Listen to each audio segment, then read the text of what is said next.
How to update emojis on iPhone. To get started, first of all go ahead and open up the Settings application on your phone. Once you're here, scroll down until you find the General option and tap on it.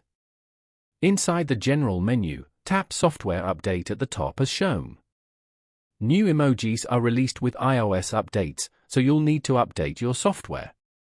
On this page, your iPhone will check for the latest software updates. This may take a few moments to complete. If an update is available, it will be displayed here with details. If you see a button for update, tap on Update Now to download and install the latest iOS version, which will include any new emojis. Following these steps, you can easily update emojis on an iPhone. Thank you for watching.